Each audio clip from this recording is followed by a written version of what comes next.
আজকের বানাচ্ছি ছিম দিয়ে মুগ ডাল। তো ছিমটাকে নুন হলুদ মেখে নিয়েছি। এখানে নিয়েছি মুগ ডাল, কাঁচা মুগ ডাল সিদ্ধ করে নিয়েছি। এখানে কড়াইতে তেল দিয়ে নিয়েছি, তেলটা গরম হয়ে গেছে। তো এখন আমি ছিমগুলো ভাজবো।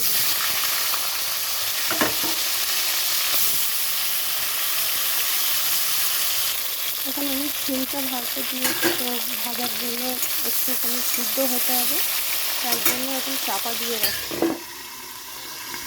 চাপাটা নামিয়ে নিচ্ছি। এখন ছিমটা ভাজাও হয়ে গেছে, সিদ্ধও হয়ে গেছে। এখন আমি এখানে দিয়ে দিচ্ছি সাদা জিরা, শুকনো লঙ্কা,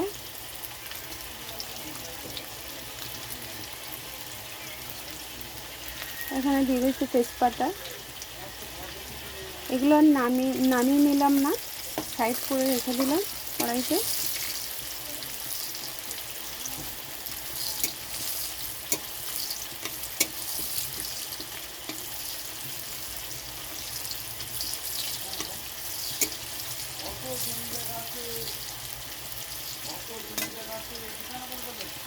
এখানে দিয়ে দিচ্ছি হিং,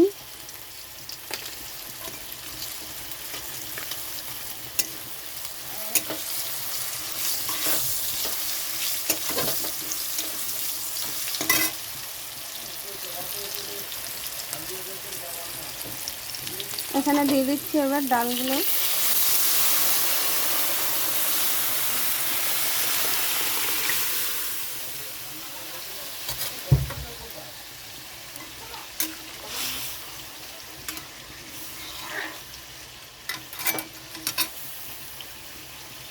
এখানে দিচ্ছি হলুদ গুঁড়ো,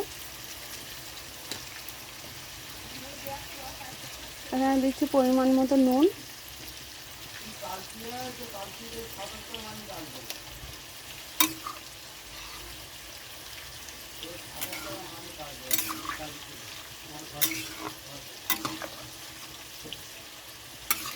এখন এটা খুব ভালোভাবে ফুটবে।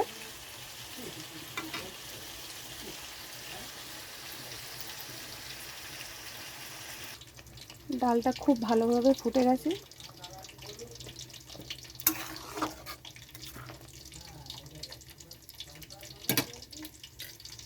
এখানে আমি দুটো কাঁচা লঙ্কা দিয়ে দিচ্ছি। ডালটা হয়ে এসছে, এখানে একটু ঘি দিয়ে দিচ্ছি।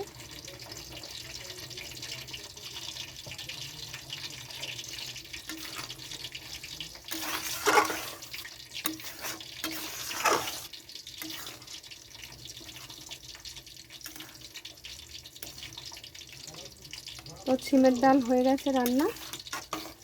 এখন আমি ডালটা নামিয়ে নিচ্ছি।